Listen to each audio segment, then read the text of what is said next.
À vol d'oiseau, un podcast de la station ornithologique suisse de Sempach. Je suis Véronique Vavre et aujourd'hui nous allons nous intéresser aux martinets noirs, une espèce prioritaire pour une conservation ciblée. Les martinets noirs nichent volontiers dans les bâtiments.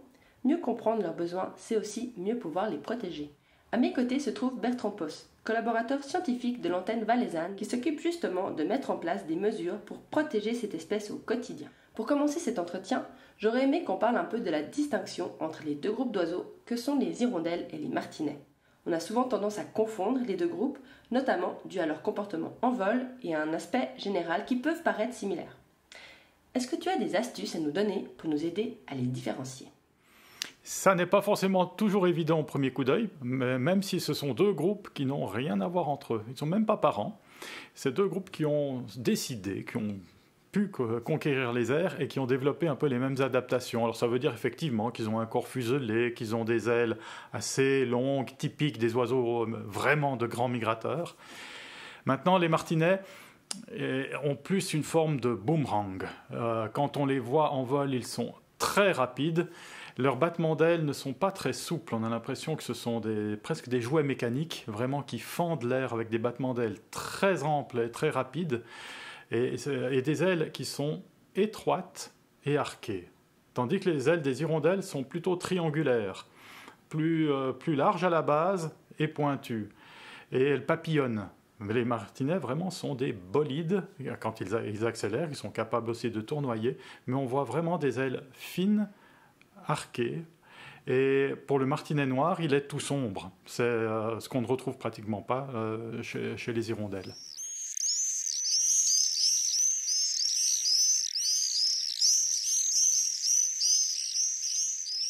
Alors on est là en direct de Sion. C'est l'antenne valaisanne de la station ornithologique de Sempach. Qu'est-ce que tu fais ici dans ton travail de conservation de cette espèce des martinets noirs ? Alors le but est de venir en aide aux martinets, c'est d'abord de savoir où il y en a. C'est la première chose, parce que ce sont des oiseaux coloniaux. Alors soit ils nichent ensemble sur une même maison ou à proximité dans le même quartier. Et puis, ils ont toute une dynamique sociale. Si bien que c'est leur noyau, et puis quand ils vont essayer de trouver des nouveaux endroits, c'est en général plus ou moins à proximité de ces sites-là. Alors si on veut leur venir en aide, on sait que de poser des nichoirs, ça marche, pour leur donner des cavités de nidification, mais par contre, pas n'importe où. Alors on essaye de savoir d'abord où ils sont pour essayer de poser des nids ou de proposer de poser des nichoirs à proximité, dans les 200-300 mètres, autour des positions qu'ils occupent déjà. Alors comment ça se passe de savoir quels sont les endroits adéquats pour un nichoir ? Avec qui est-ce que tu travailles ? À quoi ressemble ton année, par exemple ? Alors mon année, elle est rythmée quand même par les martinets. Le but est de profiter de leur courte présence chez nous, c'est-à-dire pendant surtout les mois de mai, juin, juillet, pour essayer de les recenser. Vraiment trouver où ils se cachent, parce qu'ils se cachent, leurs nids ne sont pas visibles. Ils utilisent des imperfections des immeubles pour se retrouver des cavités, construire un nid à l'intérieur bien caché. C'est souvent sous toiture, mais ça peut être aussi dans des cages de store parfois. Donc voilà, on ne voit rien depuis l'extérieur, il faut les trouver. Alors ça demande pas mal de temps, et donc pendant la saison de reproduction des martinets, on les cherche.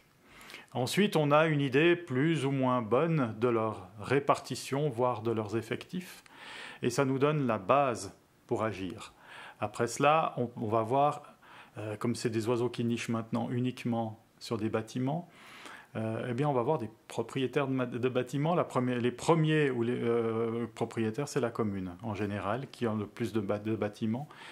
On va discuter avec la commune pour savoir où se situent les bâtiments communaux. On va essayer de voir ceux qui sont bien situés par rapport aux martinets, justement par rapport à cette distance de 200-300 mètres.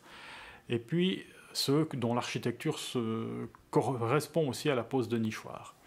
Ensuite, on discute avec la commune. Est-ce que vous êtes d'accord, tel ou tel bâtiment, de l'équiper avec des nichoirs, voir s'il y a une rénovation de prévu, d'intégrer des niches directement dans le bâtiment sans avoir à poser des nichoirs, mais à se dire on fait des compartiments pour martinets dans la toiture, ça c'est aussi possible. Ça montre un exemple déjà positif d'action en faveur des martinets. On prend contact aussi volontiers avec des particuliers, des propriétaires qui seraient disposés à accueillir des martinets chez eux pour leur dire ben voilà, on peut poser des nichoirs chez vous, c'est bien situé, vous avez une maison qui est assez élevée, assez dégagée, etc. Ou alors lors de rénovations qui se font de gauche et de droite, de prendre contact si on peut, et puis dire pensez aux martinets si ça vous dit, vous pouvez les favoriser facilement, c'est juste une affaire de bonne volonté de ménager des niches dans votre toiture pour qu'ils puissent les occuper. On pose comment des nichoirs à martinets en pratique ? En pratique, ça n'est pas forcément aisé parce que comme ce sont des oiseaux qui aiment la hauteur, qui occupent souvent les sous-toitures des bâtiments élevés, c'est difficile à atteindre. C'est pour ça qu'on peut profiter de travaux parce qu'il y a des échafaudages pour poser des nichoirs. Mais on peut aussi le faire avec des nacelles, des camionnettes nacelles. Alors on loue camionnettes nacelles d'une fois qu'on sait qu'on a des gens intéressés et on s'occupe de la partie pratique, véritablement, de poser des nids, parce que un nichoir, c'est facile, c'est pas trop cher, on prend une mesure facilement, mais le poser, dans ce cas-là, c'est quand même plus compliqué. Et ça, c'est toi qui le fais, par exemple ? Ça peut être moi qui le fais, ou un employé de la commune, selon les accords, mais effectivement, c'est des choses que l'on prend en charge. D'accord. Tu me disais que dans le recensement des martinets, c'est compliqué parce que tu ne vois pas forcément leur nid. Les martinets ne s'arrêtent pas forcément pour rentrer dans leur nid, c'est compliqué à les voir. Et donc, quand on rénove des bâtiments, souvent, en fait, les nids sont détruits par inadvertance. Comment est-ce qu'on peut aider à ce que ça ne se passe pas ?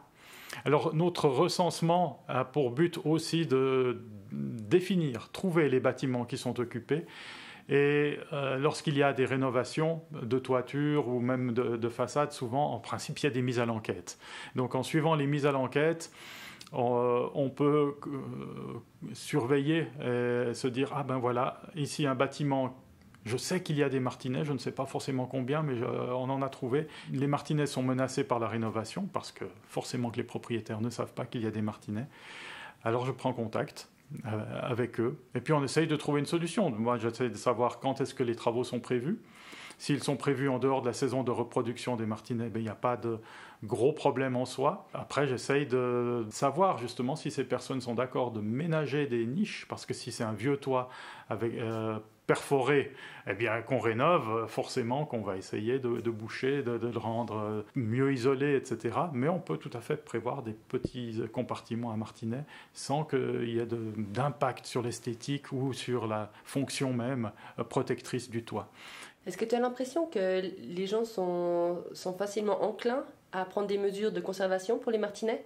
Ça dépend vraiment alors des personnes, mais on tombe quand même assez souvent sur des gens qui essayent de connaître les martinets parce qu'ils ne les connaissent pas, savoir si il y a des problèmes de quelques nuisances à la présence de ces oiseaux, que ce soit des nuisances sonores, que ce soit des problèmes de salissure par des fientes, que ce soit des problèmes de parasites ou de choses de ce genre. Mais il n'y a pas de ça avec le martinet. Oui, alors les martinets crient, bien sûr, il y a des rondes de martinets bien sonores qui crient, mais c'est le cas dans toute la ville ou dans déjà dans le quartier, si il est occupé par les martinets, donc on n'ajoute pas d'impact à ce niveau-là. Et puis, il n'y a pas de problème de fiente. Si on fait des compartiments bien délimités dans la toiture, il n'y a aucun risque d'avoir des bestioles qui se propagent dans le bâtiment. Donc, en général, en leur expliquant qui est le martinet, aussi sa biologie assez fantastique finalement, pas mal de gens sont assez ouverts et on peut prendre des mesures en faveur du martinet. Quelles sont les circonstances légales à la protection des martinets ? Bien, les martinets sont comme la plupart des espèces d'oiseaux, ce sont des oiseaux protégés, en période de reproduction en particulier, et donc on doit éviter de détruire leur nid pendant la période de reproduction. Et on pousse aussi de plus en plus pour informer les gens en disant mais ce sont des oiseaux fidèles qui reviennent d'année après année au même endroit. Donc si vous détruisez leur nid pendant la période où ils ne sont pas là et que vous bouchez leurs entrées, l'année suivante, ils ne sauront pas où aller se reproduire. Donc c'est toujours bien d'essayer de maintenir ces cavités. Si on ne peut, pour une raison ou pour une autre, on ne peut pas le faire sur le site même, on essaye de prendre des mesures à proximité sur des bâtiments proches. J'avais entendu dire qu'il fallait régulièrement laver ou enlever les parasites des nichoirs pour martinets. Est-ce le cas? Moi, je ne le conseille pas particulièrement parce que, d'abord, c'est très difficile d'accès en général. Puis ensuite, les martinets sont des oiseaux qui ne se posent que pour nicher. Autrement, tout le reste de l'année, tout le reste du temps, ils sont en vol. Ça veut dire que ce n'est pas comme une mésange, un moineau ou un oiseau qui se pose et qui va prendre une brindille pour construire son nid. Lui doit faire avec ce qu'il trouve en vol. Donc ça doit être des brindilles, des bouts de foin que le vent emporte, qu'il collecte pour aller construire son nid. Ça lui prend quand même un certain temps, plusieurs semaines, souvent pour arriver à former sa coupe. Bien souvent, ce sont des oiseaux immatures qui le font, qui ne sont pas encore en train de nicher. Ils préparent leur nidification des années suivantes. Alors, si on a un martinet établi dans une cavité ou un nichoir, et puis qu'on se dit « Oh, ben maintenant, je vais enlever le nid, comme ça il n'aura plus de parasites », eh bien, il va perdre une saison de reproduction, probablement à essayer de reconstruire son nid, et on n'arrive pas au but escompté.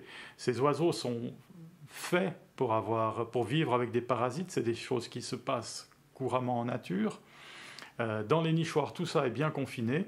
On laisse les quelques parasites avec les martinets qui les supportent très bien et surtout on laisse leur nid en place de manière à ce que pendant leur courte période de présence, mai, juin, juillet, ils puissent mener leur nidification. Quand on pense à la durée de couvaison et à la durée d'élevage, c'est à peu près 80 jours. Sur 3 mois de présence, il ne faut pas qu'ils perdent du temps encore à vouloir essayer de construire des nids. Donc le nid est prêt, ils l'ont préparé avant de pouvoir nicher les saisons précédentes. Laissons-le tranquille, laissons-les nicher tranquillement par rapport à ça. Tu m'as dit que les martinets restent à peu près 3 mois en Suisse pour la période de nidification. Ils sont où le reste du temps? Les martinets, c'est vraiment les oiseaux qui ont le plus poussé leur spécialisation au vol. Donc ils sont en l'air tout le reste du temps, mais ils ne le sont pas tellement chez nous, parce que ce sont aussi des insectivores qui chassent bec ouvert des petits insectes qu'ils attrapent. Et pour cela, il faut qu'il y ait des conditions qui soient quand même bonnes, globalement chaudes, favorables à la présence d'insectes.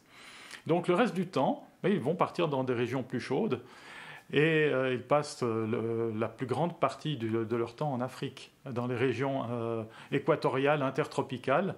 C'est vraiment leur lieu de vie. C'est presque comme si on avait en fait un oiseau africain qui venait nicher chez nous. En termes de présence, durée de présence, ils passent plus de temps en Afrique qu'en Suisse ou en Europe. Et donc c'est vraiment, il est en vol 100% du temps quand il n'est pas chez nous, mais en voyage ou sur ces sites d'hivernage. Donc les martinets, c'est des oiseaux qui ont très longue longévité, presque 20 ans pour certains martinets, n'est-ce pas? Oui, si bien que comme pas mal d'oiseaux qui vivent longtemps, ils mettent un peu de temps avant de se reproduire. En général, c'est pas tellement avant 3 ans, et généralement 4 ans qu'ils se reproduisent. Et les saisons précédentes, ils viennent un peu sur les futurs sites de reproduction et ils cherchent des cavités, ils construisent leur nid quand ils en ont trouvé une. Ils préparent leur future nidification. Et puis ce sont des oiseaux qui n'ont pas non plus beaucoup, ils ne nichent qu'une seule fois dans l'année, puis ils n'ont pas non plus beaucoup de jeunes. Donc c'est pour ça aussi que ça va avec une longévité plus importante, qui peut aller effectivement jusqu'à une 20aine d'années. Donc 20 ans de vol. 20 ans de vol, sauf lorsqu'ils sont en train de nicher, où là ils se posent et ils vont dormir au nid. Autrement, ils dorment en vol et ils font tout en vol. Alors tu m'as dit que les martinets noirs sont insectivores. Et les insectes sont surtout abondants par beau temps. Qu'est-ce qui se passe par mauvais temps? Par mauvais temps, c'est assez incroyable parce que les oiseaux insectivores sont toujours un peu pénalisés dans des longues périodes de mauvais temps. C'est souvent aussi frais, ça n'est pas favorable pour chasser des insectes. Et les martinets, eux, sont si dépendants des insectes qu'ils ont réussi à inventer un système quasi unique, et ça veut dire qu'ils sont capables d'anticiper le mauvais temps, de partir, en tout cas pour les non-nicheurs, sans problème, et ils quittent la région où une grosse perturbation arrive, et ils contournent la perturbation, et ils reviennent 2-3 jours après, quand le beau temps est de nouveau là, où les conditions sont favorables pour la chasse aux insectes. Alors, qu'est-ce qui se passe dans le cas où le martinet noir doit rester au nid, par exemple ? Quand il s'agit d'oiseaux nicheurs, eh bien, ils sont aussi capables de le faire. Alors, si c'est la période de couvaison, bien sûr, il faut couver les œufs. Mais même lorsqu'il y a des jeunes au nid, certains adultes peuvent partir pendant quelques jours et revenir nourrir leurs jeunes. Ce qui suppose que les jeunes tiennent le coup, sans être nourris pendant quelques jours, si nécessaire. Et c'est là la chose totalement folle chez les martinets, c'est qu'ils sont capables de rentrer dans une sorte de torpeur. Ils abaissent leur température corporelle et ils diminuent leur consommation énergétique. Donc c'est comme si le corps s'engourdit, que ces oisillons s'endorment. Leur croissance aussi s'arrête pendant cette période-là. Et ça reprend quand les adultes reviennent les nourrir. Alors bien sûr qu'au-delà d'une semaine, ça commence à devenir pénible et qu'il y a de la casse. Mais malgré tout, ils peuvent endurer une série de perturbations et des conditions défavorables pendant quelques temps. C'est incroyable. Complètement. Complètement incroyable. Les martinets, c'est une passion chez toi ? Comment ça s'est développé, cet intérêt ? Les martinets deviennent une passion parce que c'est des oiseaux qui sont quand même assez fantastiques par leurs mœurs, qui sont difficiles à trouver malgré tout quand on les cherche. Ce n'est pas donné. Il ne suffit pas simplement de regarder en l'air et de se dire « ah ben voilà, on les compte ». Donc il y a un défi à les rechercher. Ils nous mènent un peu par le bout du nez. Parfois on les trouve par hasard, d'autres fois on apprend à les connaître au fil des années en les cherchant. Ils titillent, je dirais. Et plus je les cherche, plus ils me passionnent. C'est venu un peu par hasard, mais aussi au fil du temps, par des contacts que j'avais noués avec Bernard Janton, qui est un spécialiste des martinets, qui les a beaucoup observés chez lui et qui a pu débrouiller un petit peu aussi la biologie de ces oiseaux. Et parce que j'ai pu suivre un travail qu'a réalisé Juan Manuel Martinez Soriano dans le cadre d'une formation en ornithologie, où il a recensé les martinets en ville de Sion. Et je me suis dit, là, tiens, on n'a jamais fait ça en Valais. On ne connaît pas les effectifs ou la répartition des martinets dans différentes localités, et ça vaut vraiment la peine pour protéger une espèce comme le martinet, qui est discrète, en tout cas pour ces sites de reproduction. Et oui, ça m'a motivé à m'y lancer. Merci beaucoup pour toutes ces informations capitales sur la conservation, la protection du martinet noir. Et si vous voulez en savoir plus, www.fogelwarte.ch/martinet-noir. Vous avez écouté À vol d'oiseau, un podcast de la station ornithologique suisse de Sempach.